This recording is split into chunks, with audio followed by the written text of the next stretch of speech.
Hey there, welcome back to AtroKraft. Today we're getting into Kovarex and nuclear, and we're going to do it properly. No, place a reactor, hook up some heat pipes, and looks good enough. And no enrichment setup that works in theory but starves the moment you scale it. We're starting with the front end, a uranium processing line that can accept a full blue belt of ore, and from there we'll stabilize U-235 production with Kovarex, managing the buffering correctly and making sure the system doesn't choke on its own byproducts. Once we get enrichment and all the nuclear products producing, we'll move on to the reactor block. We're going to be using a setup that places 4 reactors together to get the neighbor bonus. We're going to lay out the heat pipe intentionally, and we're going to lay out a steam production chain that matches the math instead of guessing, along with turbine size to actually consume the output instead of leaving power stranded in the pipes.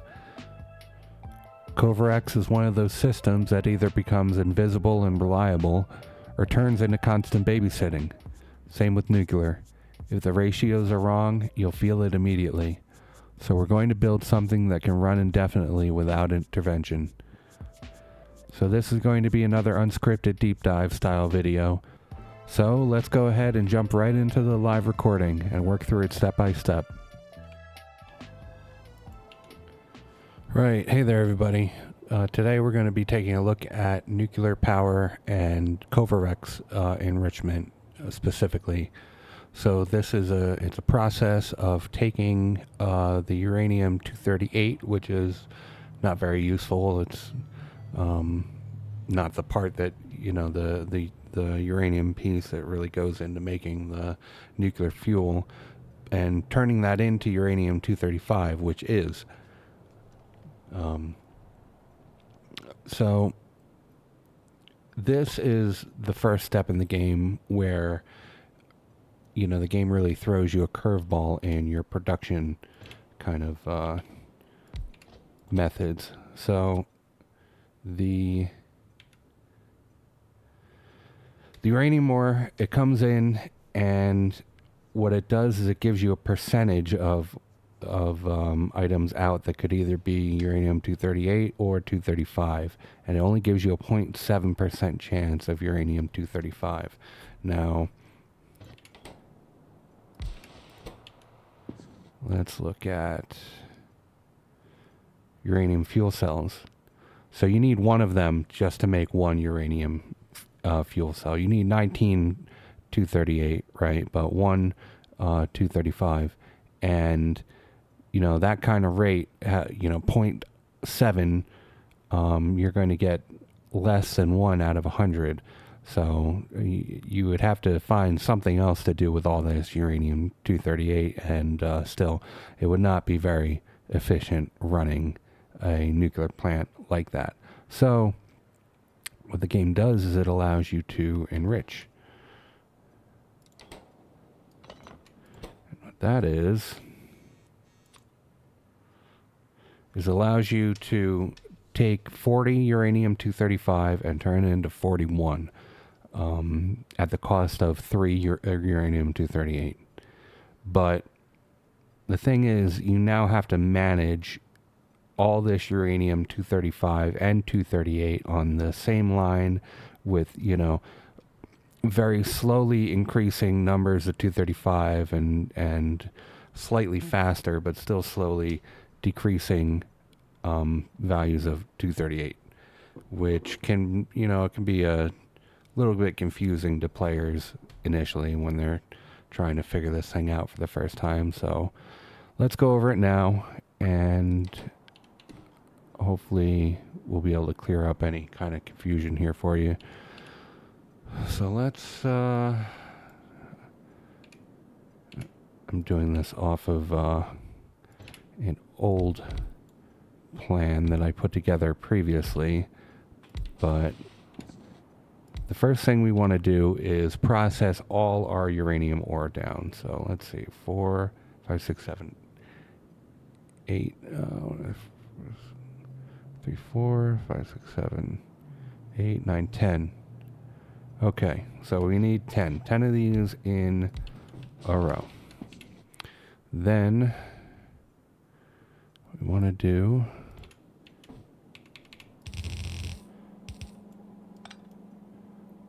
We're going to feed these with 2 lines, but we're only going to be feeding in 1.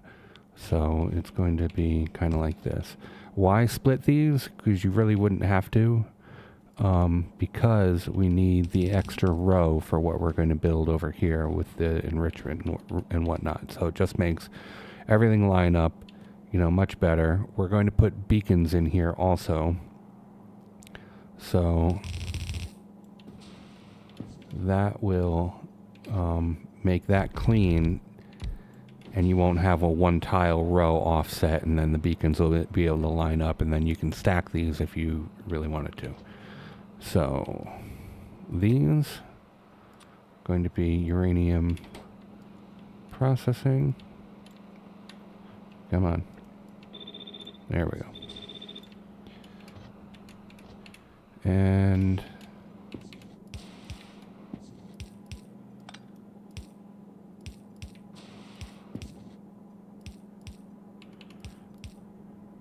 just have our bulk inserters, pull these off of the row here. And let's get some power poles in here. I think I did it this way, here, and oh, okay, that would cover it all. Good. Good, good. Then here we go. I'm on the test grid, and I'm just far enough away from the hacked you know, power pole here to be off the power grid from it, so I can actually make this thing with, you know, power poles actually functioning, and then it'll be useful as a blueprint in the real game.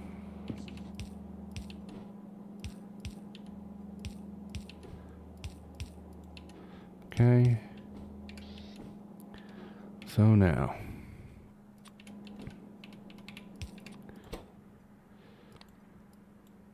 well, we'll just simulate a full blue belt in of this ore.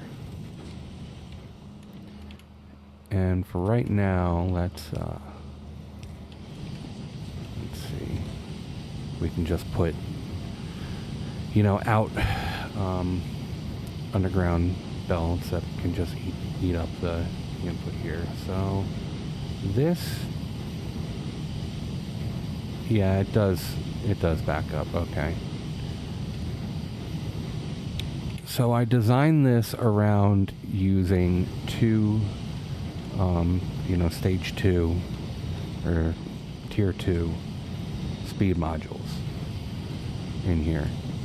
I'm choosing to do it based around 2 and not 3 because, I mean, when do you really need to put this together? It's not at the stage 3. It's probably not even really at stage 2, but at least if you run this with none or tier 1 modules, it would still run. It would still function just as well.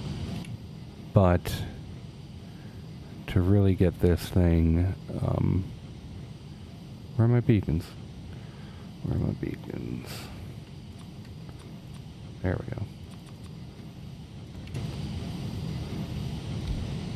To really get this thing sized appropriately and using up all the resources that you give it, you need these speed modules in here. So I think it's a good design having the modules on the end row here, because then if you know, wanted to build it before modules, you could just delete them right out from the blueprint, or delete the ghosts after you put it down, and it will run just as well, just at a little bit of a slower rate here. So this should catch up. Let's get these out of here to see if it eats up all the uranium we're giving it. Yep, see, look at it now. Now it's catching up. And you might wind up with you know, the end one out sometimes just because the numbers just don't perfectly line up, but that's okay. I wouldn't worry about that too much. So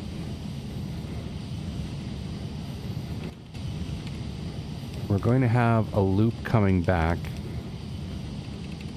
on either side, and it's going to look something like that.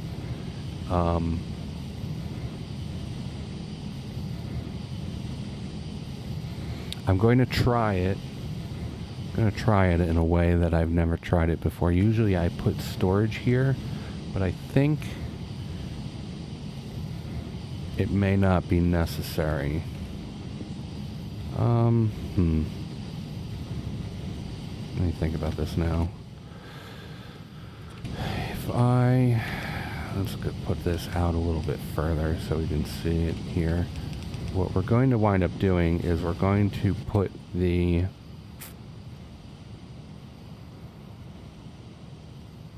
we're going to put the 238 on the inside belt, and then the 235 is going to come around the outside. But the thing is, we're going to need to get the 238 onto the other side of the belt. You know, so how are we going to do that? Let's think.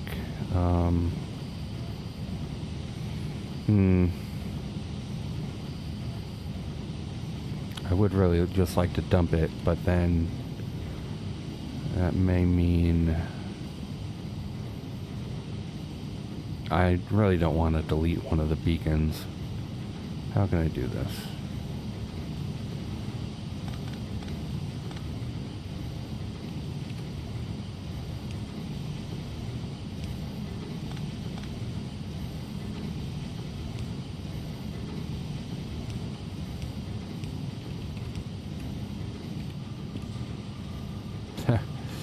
Yeah.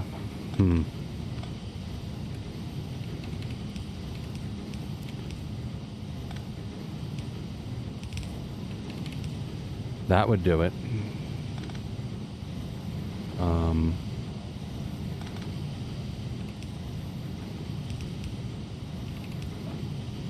That would definitely do it.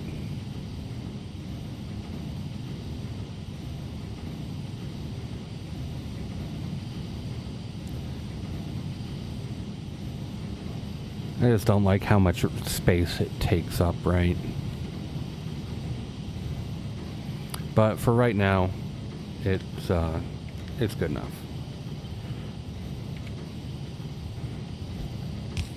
Okay. And then that'll give us enough room to do it the other way with chess. You know, the original way. Well, let's get this together, and then we can look at a few different ways of organizing that one area. Oh, this... I'm sorry. That's going to be one... damn it. one lane. And this is going to be 238 on the outside edge. Okay. All right, and then we just build the enrichment centrifuges, and that's going to be 6, 7, 8. Okay. Damn it. 5, 6, 7, 8. All right.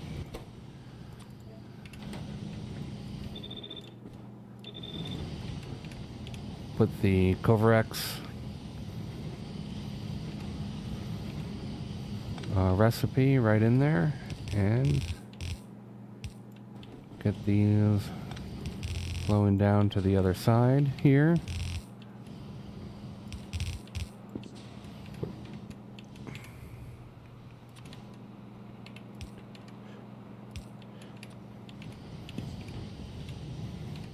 just so they don't back up. We'll put those underground belts back in place there.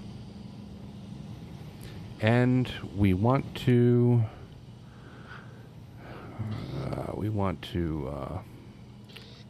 place down a bunch of these, so let's get some more. There we go.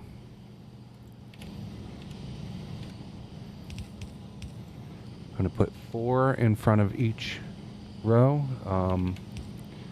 See, the outsides are going to, yeah, they're going to be opposing like that.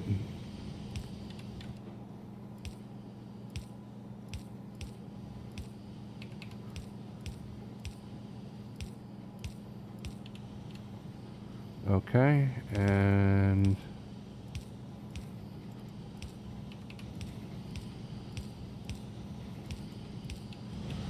now let's get these powered so I don't have to see these flashing, annoying flashing lights here. Beautiful. All right, now I believe the first thing we want to do is these inside ones, and these are going to be the 235 ones. Oh, no, I'm sorry, they're not. They're going to be the 238 ones.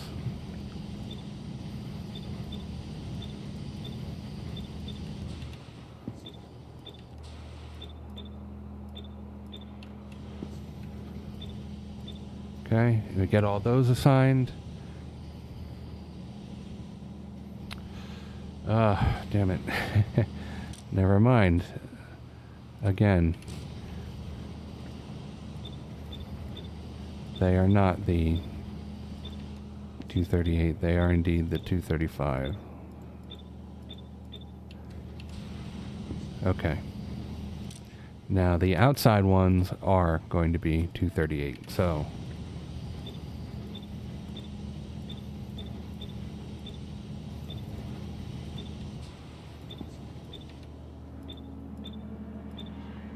you'll see once it's running why we need to filter so much, right?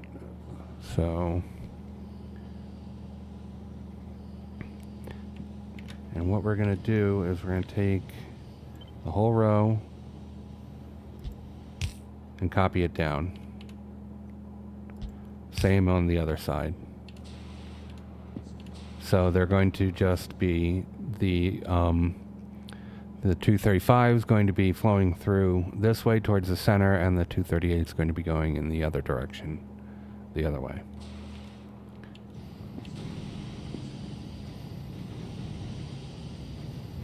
You could, I mean, you could put them both on, you know, have them both going the same way on either side. That really wouldn't matter too much, but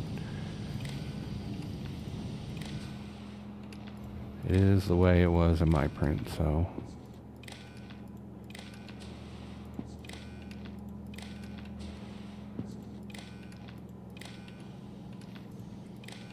And we're connecting all these, the inner inserters, the ones pulling 235 off the belt, and the centrifuges themselves. They all need to be connected together, at least on the side pulling 235 off of the belt into the machine.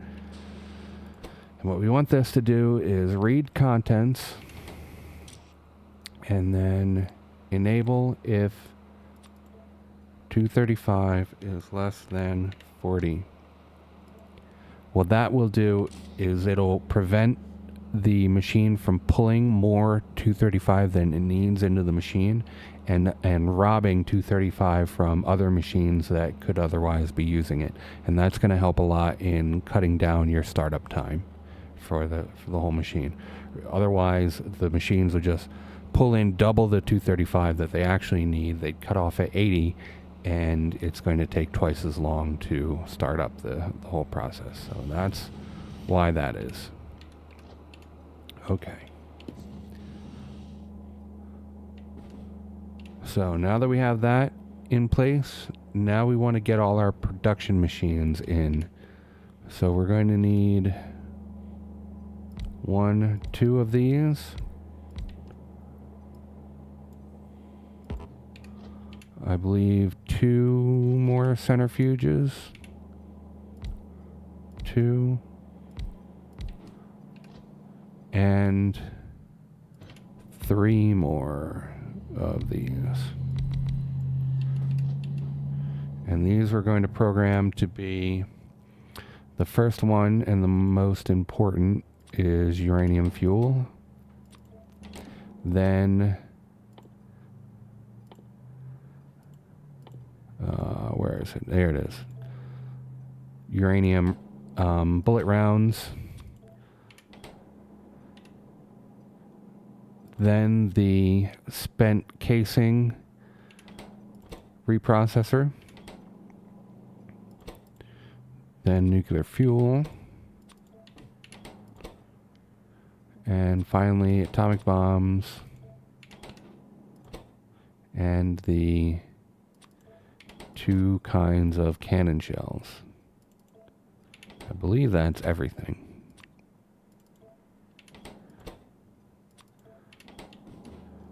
So it's just 1 of each kind of nuclear, end product at the end here. And of course, if you want to make more, you could have another producer here. We already have 2 each for 1 belt of input, so it's definitely plenty enough. So, okay.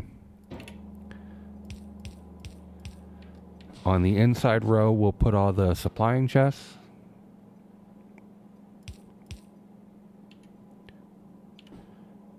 And yes, we're building this around bot,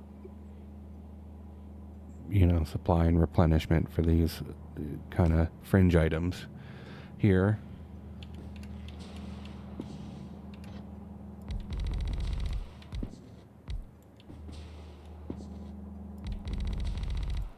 Which, you don't have to do that. You could have these belted in or out, but especially with the nuclear stuff, I think that wastes a lot of material. You'll have to populate the entire belt, with it.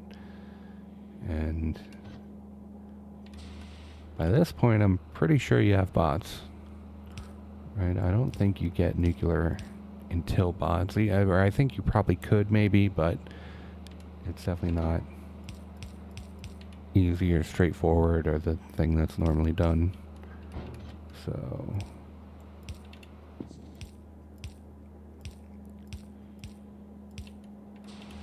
okay, connect these. So we have 1 loop down and 1 back, and now we need all of these chests. The blue requester chests. And then 1 at the end here. And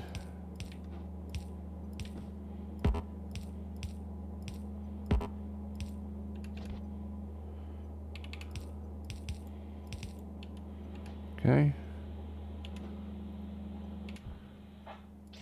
And inserters.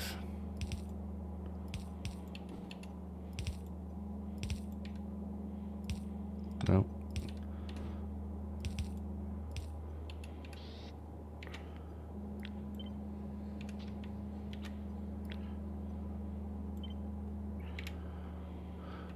All right. I should program these first, but that's all right. So, just 1 stack of iron plate.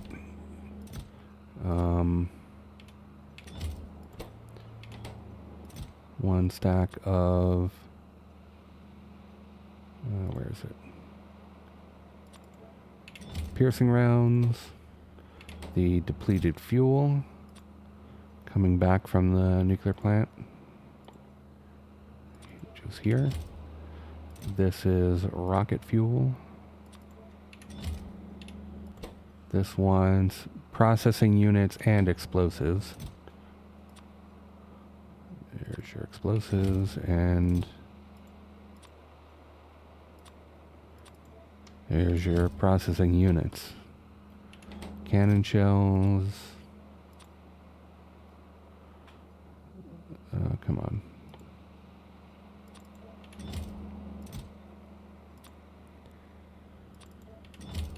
Let's see if I can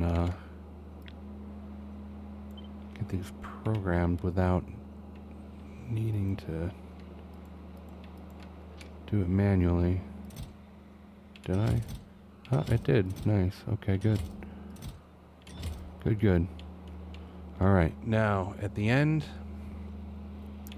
we need to do a little trick here. And what we're going to do is we're going to flip the belt around like this. Or... oh, okay. That's why. I built this one row too far out. So to get it just a little bit more compact, you drive that in, and then the belt is going to get ran like this. And we program the inside for 238.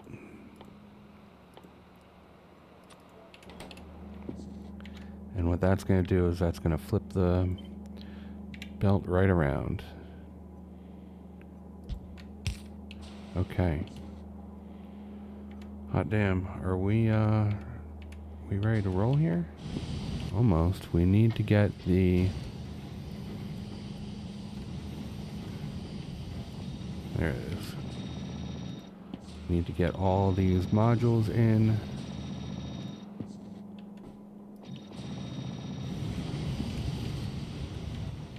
There you go, nice and compact. Now if you didn't build these with modules to do one blue belt, you would need a lot of machines. I think I did the math, it was something like 50 something you know, uranium processors and almost 80 Kovarex centrifuges. So not an ideal quantity. Now this is missing. Okay.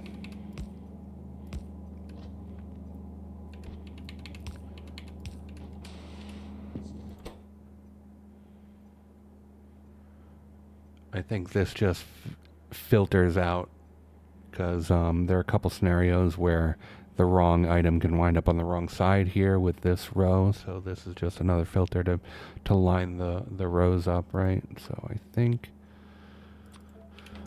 like that and like this again.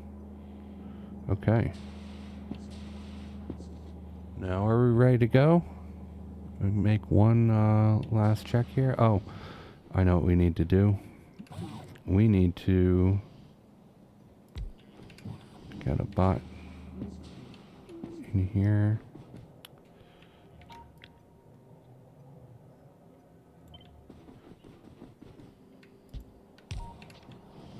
There we go. Now why are we not filling with items here? Infinity storage chest, yeah. Is it because we don't have...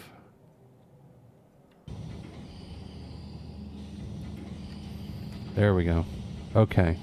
So I don't know why that circuit network isn't working in this test build, but all I had to do was use the infinity chest and it worked out alright. So, but you know, and of course in your normal build you'll wind up using the normal chest, and that's just fine.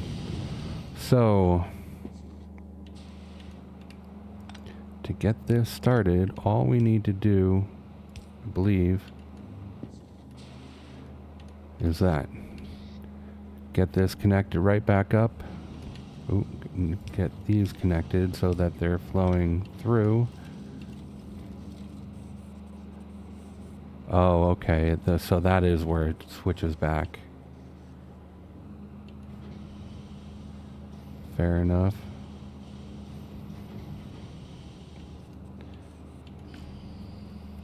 Okay. So typically I would have a chest here to scoop up all the 238 as it comes on back. And the reason you need to do that is because you need to get this first machine full of at least 40 235 to begin enriching at all. And that takes a whole ton of 238 that you have to do something with. But here and now, oh, I forgot to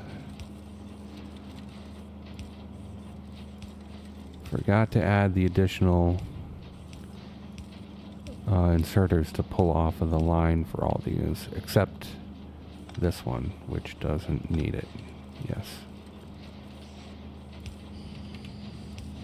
There we go.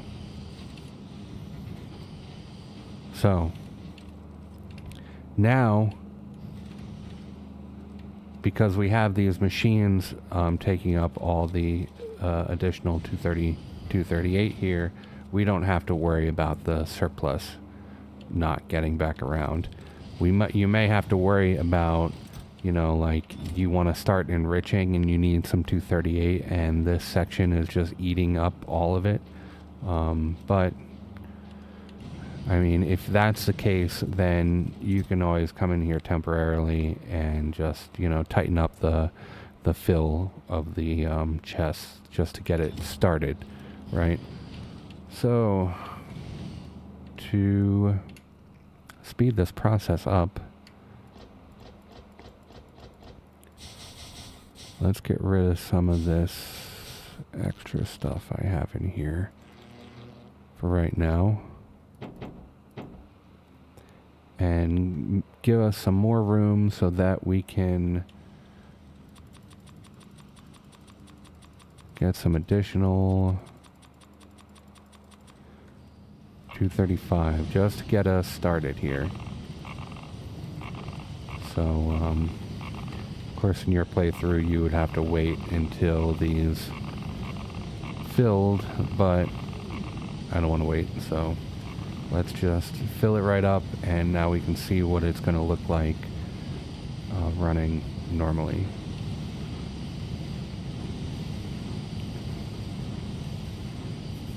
So you can see the 235 is on the outside belt here where it winds up dropped off. It's on the inside belt here. And so that's important for the 238. So that is why they need to be in opposing directions, right? Because the inserter will drop it off on the outside there. So apologies, I said before it didn't matter. It does matter.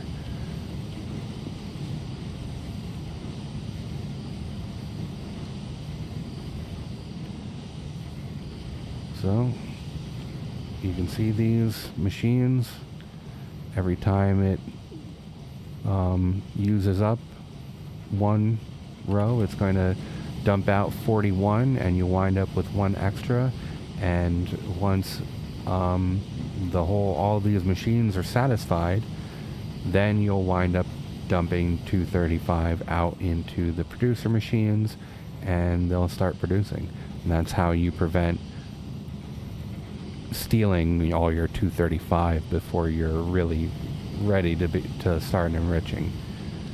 Or well, until you're done enriching and you're ready to start actually producing. So typically you just have to run this for quite a while and then it should start working as expected. You see now a few of them are starting to come past. I don't think any has come back enough to start start making fuel, but it's kind of why I have these arranged as they do. It's kind of a list of priorities here for what we would need.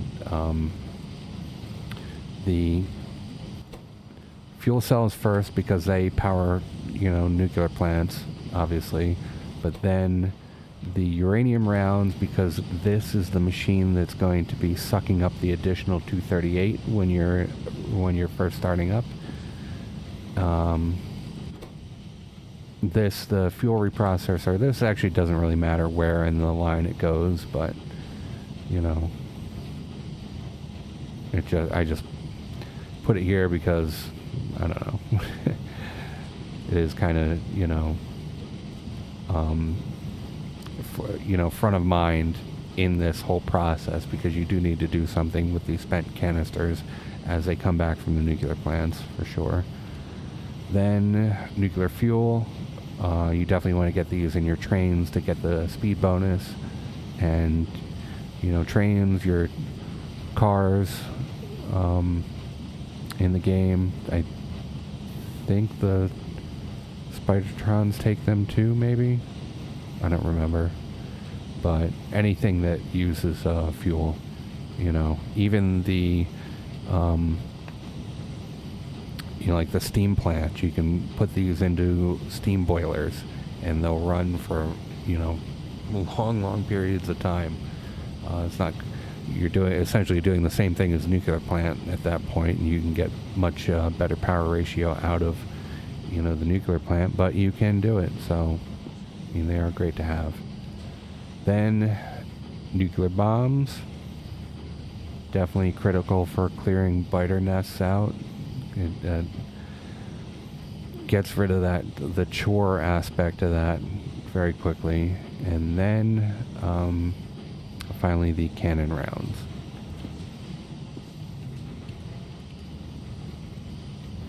So now, let's see.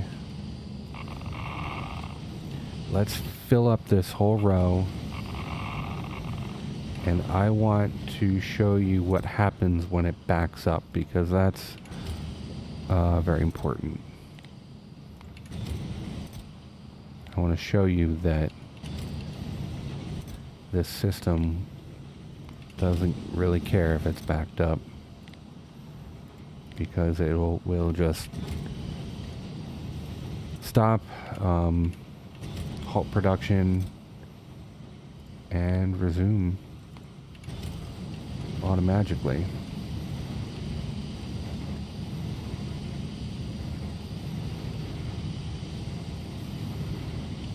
Let's see if we need to fill up the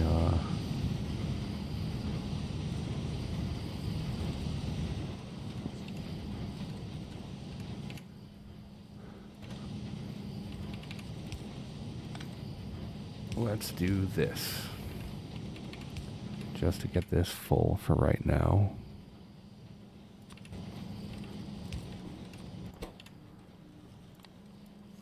Bring this down to 1. There we go.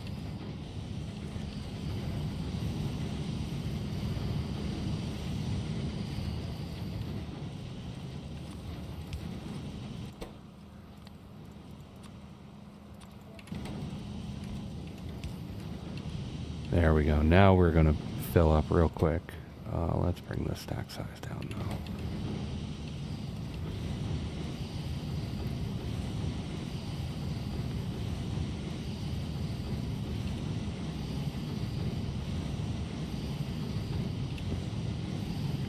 We're still pulling some off for the enrichment centrifuges, but very quickly they're going to fill right up and stop also. You can see that when full, the 238 line halts, which backs up into here and stops the uranium producers, right?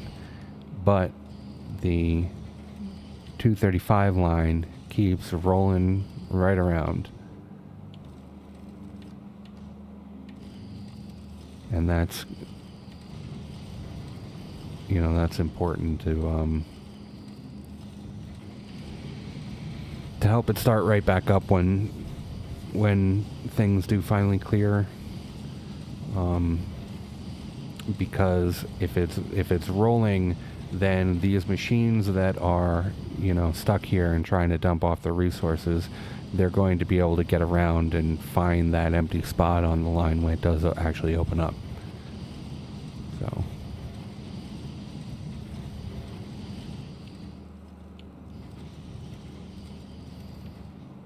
Okay. Good. Now you can see this line is nearly completely stopped, halted. We are still, I guess that was the last one. Okay. Totally stopped. Let's get rid of these. And just to simulate a spot opening up here. So, you know, the nuclear plant, everything else is backed up, but the nuclear plant draws, you know, 1 or 2 fuel cells. And now new fuel cells start getting made. And you should see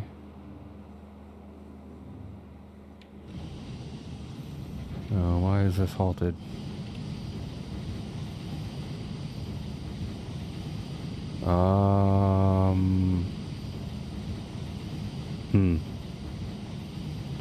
Looks like we found a flaw in the design, maybe.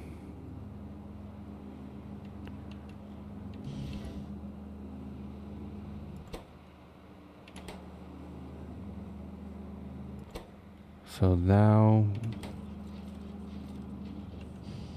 why can't you pull any of those though?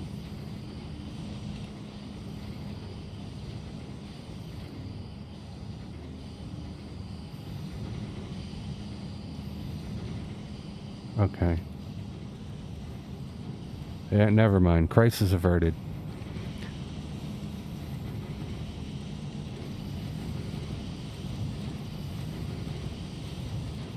That was strange though. For some reason it seemed like there was a 235 stuck right in there.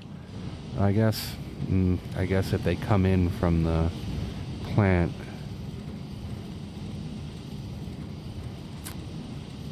How could we fix that?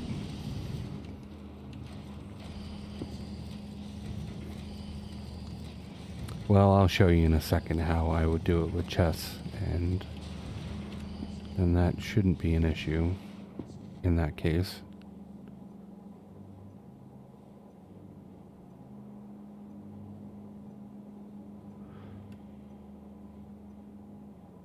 Yeah, let's do that. I'm going to let this run, but I'm going to just copy it. And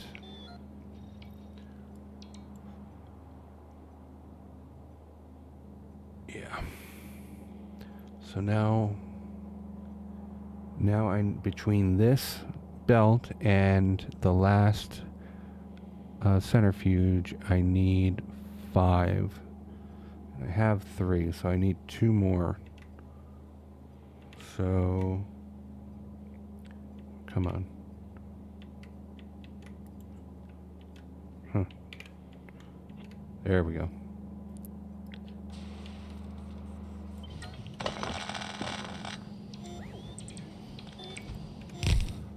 Okay.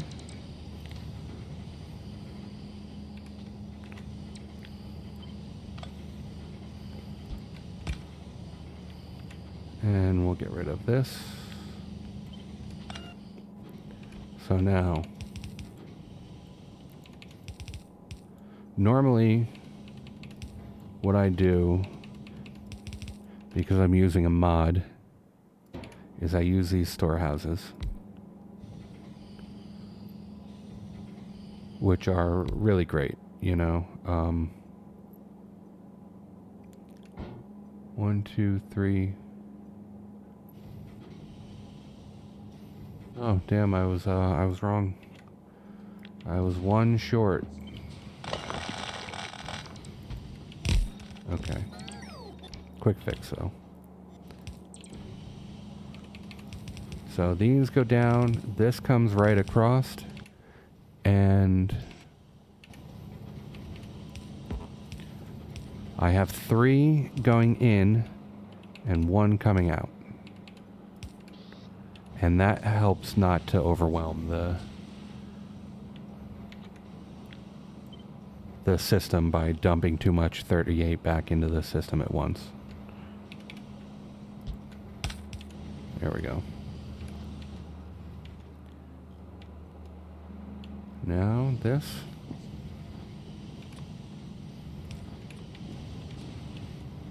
Oh, damn it.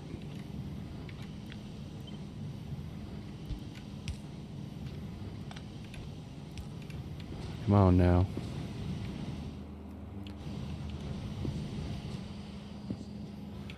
We'll see, I may need to feed these manually. Let's do that.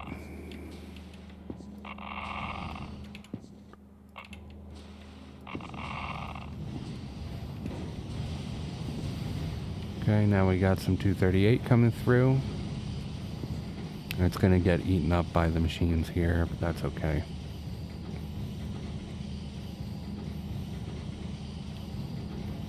At least we'll have the spent casings coming back and dumping some off here. Okay. Now you can see the 238 is coming into the warehouse here. The rest is coming back. And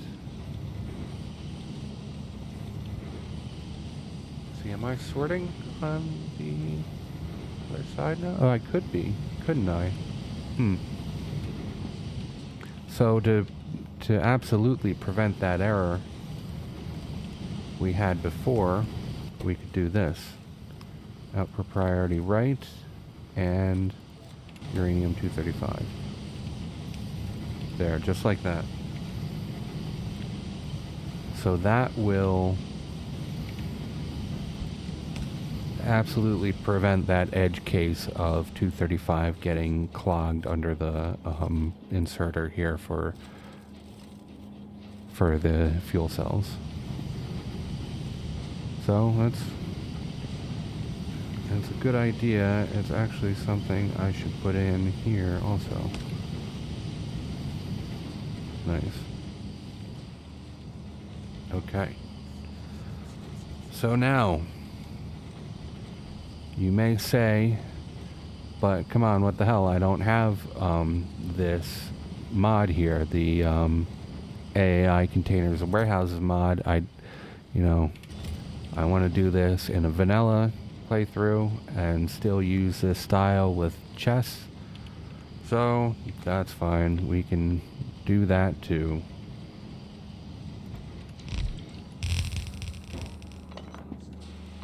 So let's just get some normal chests here.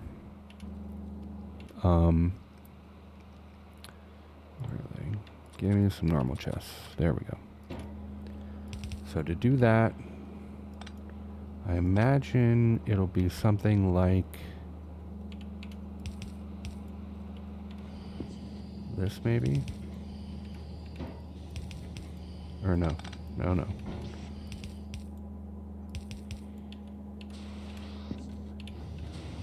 Okay, and then that would be on the outside.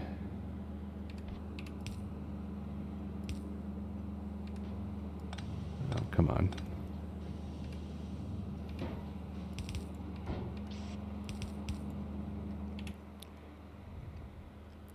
And we can get it.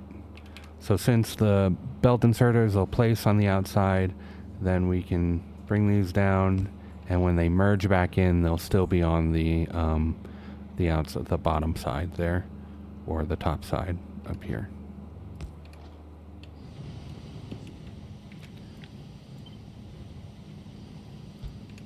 All right. And let's feed some of these.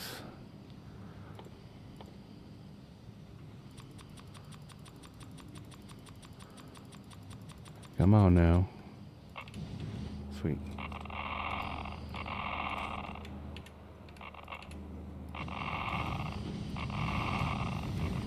There we go.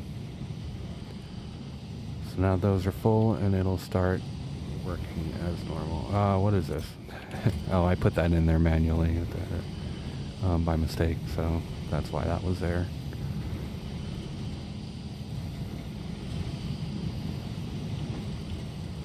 So look at that.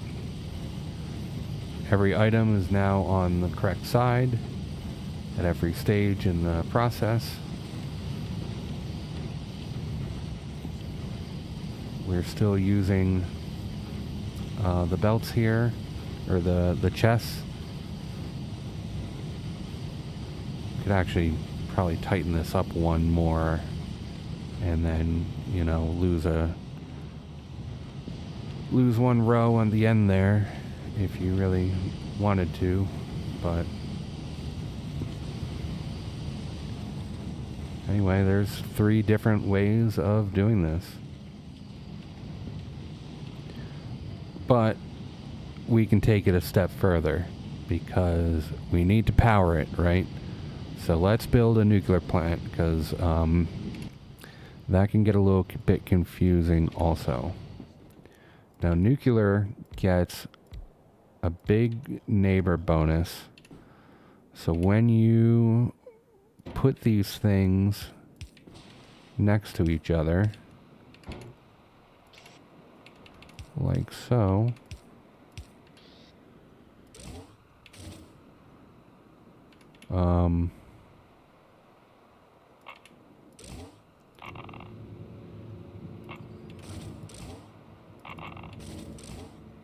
let's just feed these things manually for right now.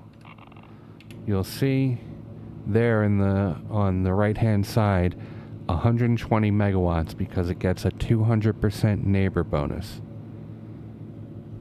So typically it would only be, I guess it would be 30 megawatts. I don't know. I want to say it was 40, but it's significantly less if you just have one of them there. I don't think you get a larger bonus. Oh wow, you do get a 300% neighbor bonus. Well, okay. At some point we're going to have to try building a even larger nuclear plant and see how high that bonus can actually get up to. I guess I could just look it up real quick. Let's see. Factorio nuclear reactor. Factorio nuclear reactor. Does it say neighbor bonus? It will 40 megawatts of heat energy. Huh. Yeah, so by itself it is only 40.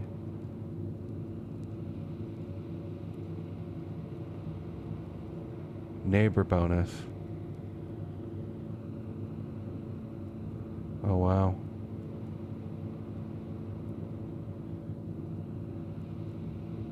Well, it's showing up to 2 times N, so maybe it doesn't actually stack. You probably could make that, geez,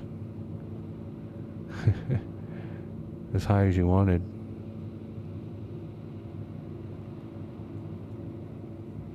Every reactor gets 100% heating power for every active neighboring reactor. Wow. But the thing is, you have to feed it, right? So it's not like you can just have a grid of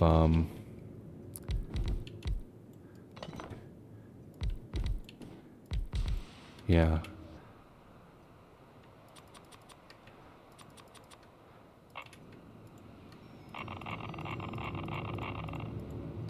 Oh, come on. Give me more. Give me more. Okay, so there you go. 400% neighbor bonus. So these two get 200. This one gets 400. So that 400 is the highest you can get per single reactor, except you can't get it because how are you going to get the fuel cells in and out of here? You can't. You'd have to place a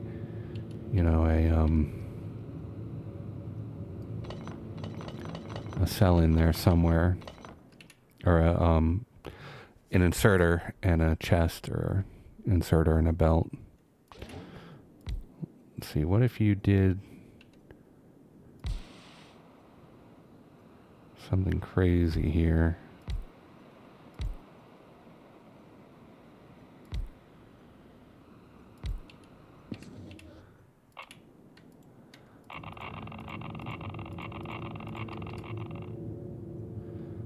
That only shows 200 because these are not counting. What if they're that close?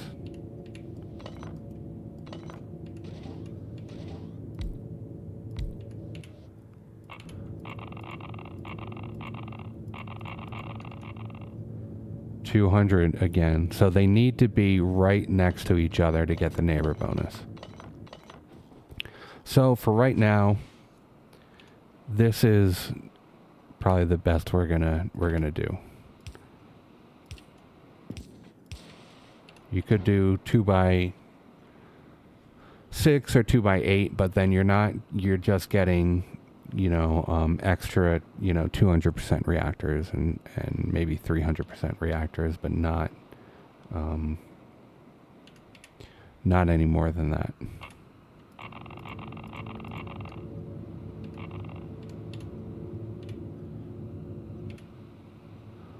So, give me some of those. See if I can remember exactly how I did this in my test, because I did this before I started recording.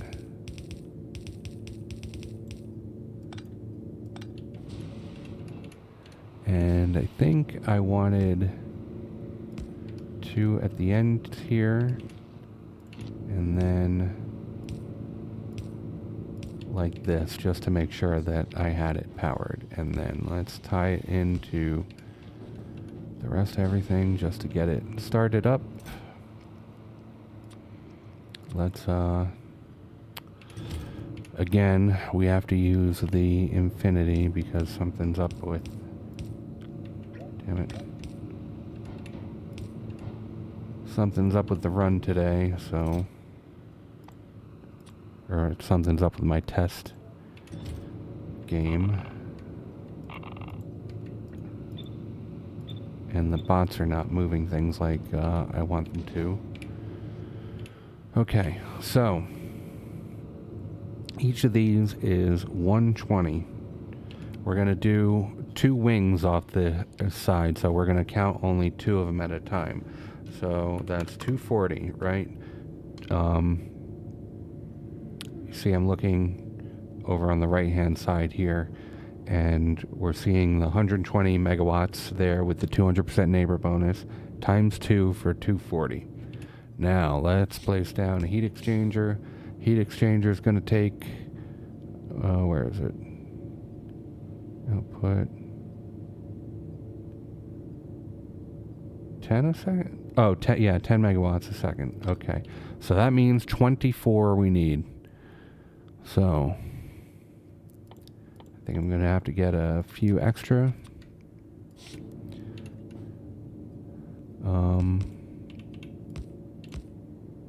There we go. Let's space it out a little bit just so we can get the water in from the center there if we needed to, but really you could scrunch that up one more if you really wanted to.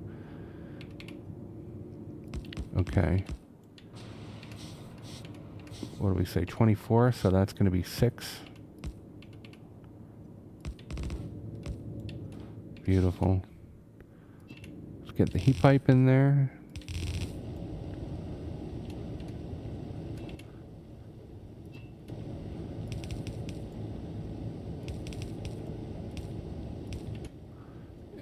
Just so these are connected and you can feed them at either end.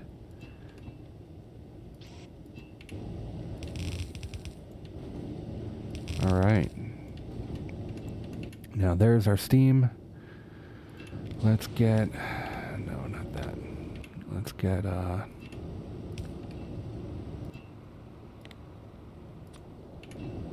really you'd feed this off or pull this from some kind of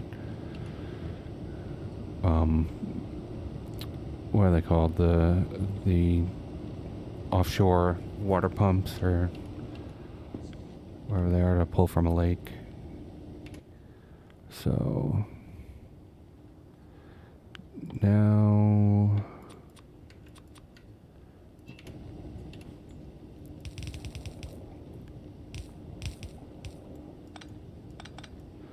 this next step is not really necessary, but I like to put in some steam storage anyway, just as a little buffer.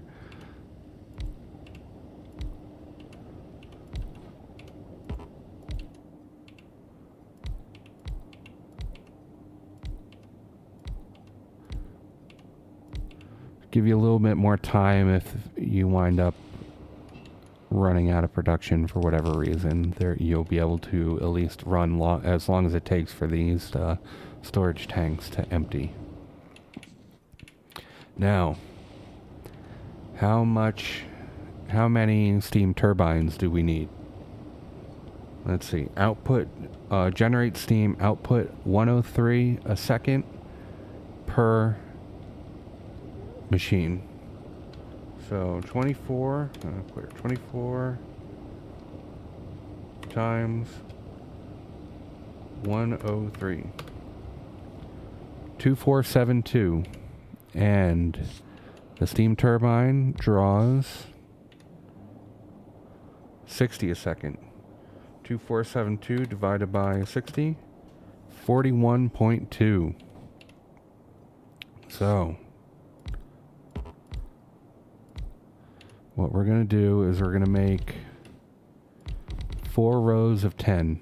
1, 2, 3, 4, 5, 6, 7, 8, 9, 10.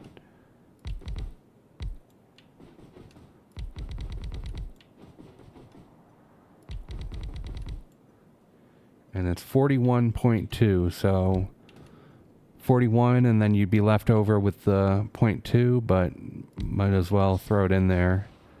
And that's it. That's about as close as you can get.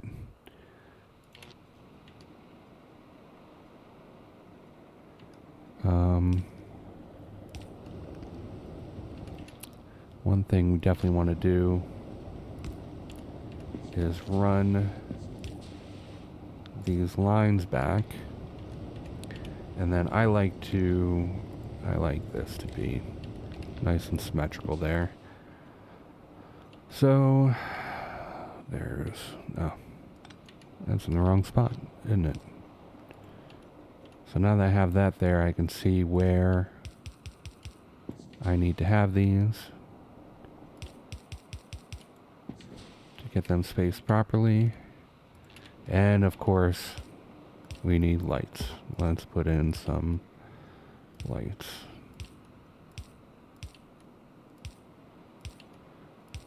Really should have done that here too, but maybe once we're done, we can go back and put some more lights in.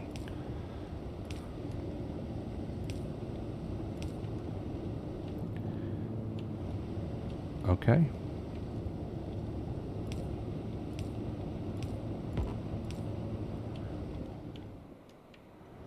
So now we want to see the thing run. So we're going to put a load on it. And in the test build, if you set this to input and then tetrary and then drive it all the way up. So you set it to tetrary so it won't overcome the whole system, and then nothing else will work because it will just be unsatisfied. But if you set it up like that, you can see the whole system running away as fast as it can go. 50, huh? I was expecting 480 or so. I think it'll... Is that dropping? I can't tell. Oh yeah, it's dropping. So I think this will stabilize to like 480 gigawatts. So what we do is we take this, mirror it on the other side, And there you go. Kabam. I like building them thin like this and skinny and a low profile, just because I always seem to wind up with a little sliver of space that I could shove something like this into, you know? And it's also good because these can obviously just stack right up. Oh, maybe not. Maybe not. Maybe not that close. Looks like it still wants one separation there. And why is this?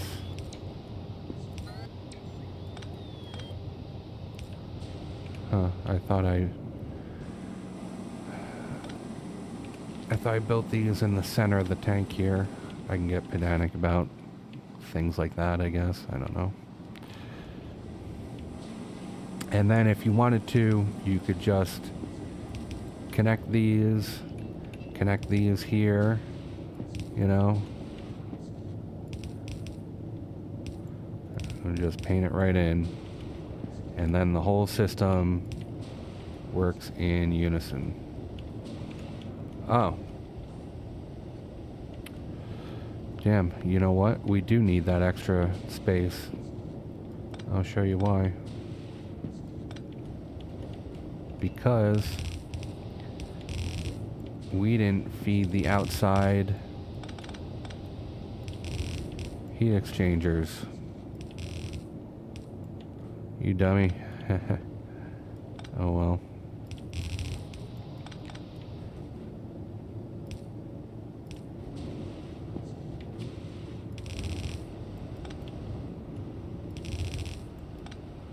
Okay. Look at that. There we go. Now it's all tied together nice and should be running. At least, well, should be running when I hook the water back up.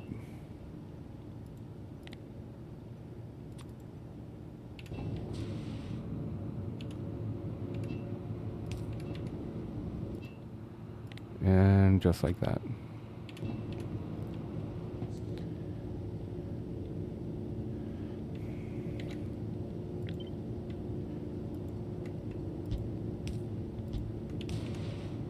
There we go.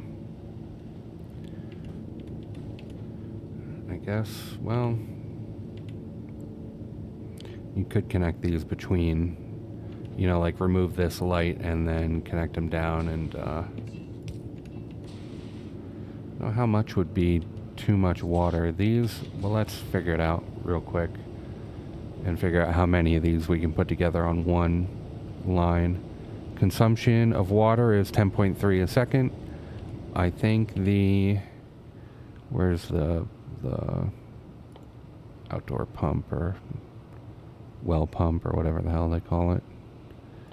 It is, where is it? Here. No, not there. Where is it? Is it by power?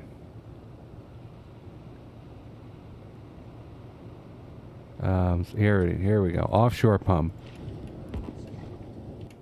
Well, 1,200 a second. Okay. So, 1,200 divided by 10.3. 116. So 116 individual heat exchangers, or by 48, or 2.5 rows. So this row here should be damn near to one whole water pump, offshore pump. And let's see how much power we're producing here. Still 501? That doesn't seem right.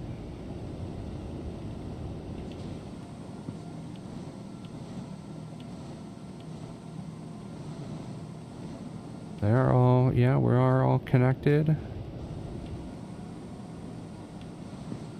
We're all running. And we're still showing 5.1.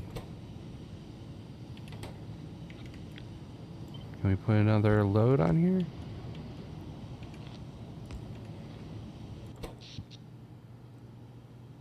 Huh.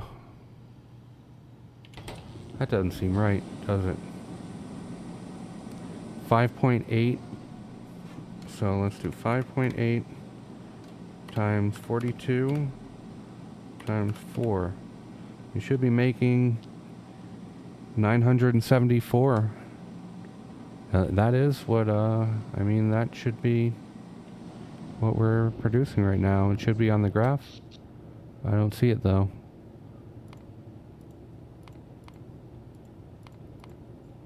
That's weird. But that's what the math says. So this is almost a, 1,000 gigawatt reactor right here. Anyway, I hope you guys enjoyed this. Yeah. I guess I'll record my outro here separately, but yeah, this is it. Alright, thanks guys. I'll catch you later. Hey there. I know I already closed out the video, but there's something I wanted to share that is really important, so I couldn't just let it go. This setup, as it is right now, will waste fuel. So, if you're not drawing at a full load, I mean we are right now, but you can see that 503. Well, it's actually not that. I thought it would be higher, but I guess we're not actually wasting that much heat energy right now with being under the full load like that. But anyway, what you want to do, you set this to read temperature, right? 583. The heat exchangers won't run at anything under 500 degrees, I think. Does it show it there? Yeah. Generates steam at temperature 500 C, right? So anything over 500 C, it will generate steam. Anything under, it won't. So what we do is... Oh, geez, I connected these to the wrong things. It needs to go from the reactor to the inserter. So inserter to reactor. Reactor set to read temperature. And then the inserter, we want to set that to enable, disable, look at the T signal for values less than, let's just call it 550. You can adjust that as needed, but I think 550 is a good enough value there. Okay, so now let's copy these two.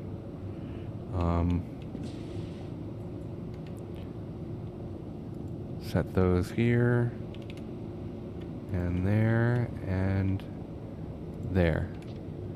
So now the inserter is circuit network controlled to look at the temperature before inserting. That way you will give the temperature time to drop down to 550 in the reactor before inserting new fuel, thus not wasting fuel. Because these will... There you go. Delete those loads that I have on the system, and you can see the power output drops down to damn near zero, right? Well, not damn near, but actually zero. And this will stay hot for a lot longer in that scenario because it's not drawing heat in through the heat exchangers. I don't know if there's any kind of real world physics where it can't hold its temperature forever, but I don't know. I think it would. But anyway, regardless, fuel draw will be much less in this scenario. Also, I want to say that there's a limit on how far you can have these heat exchanger or heat pipes travel from the reactor before you're not transferring 100% of the power. We're way under that, especially since we're we split it under, now we have 4 lanes under 2 reactors instead of 2, right? So it's not really an issue that, we're running up against, but you could potentially if you design this in a different way. So that's that. Sorry for the late edit, but yeah. And that's where we're going to leave it for today. We've taken uranium from raw ore on a blue belt, stabilized it through Kovarex without hand-holding, and turned that into a 4-reactor nuclear plant that actually consumes the heat it produces. No stranded turbines and no mystery bottlenecks. Fuel goes in one end, power comes out the other, and the entire thing will scale cleanly if you decide to double it later. So if you found this useful, please let me know down in the comments below, or leave a like. And also remember to hit that subscribe button. It really does help. Until then, thanks for watching. We'll see you in the next one.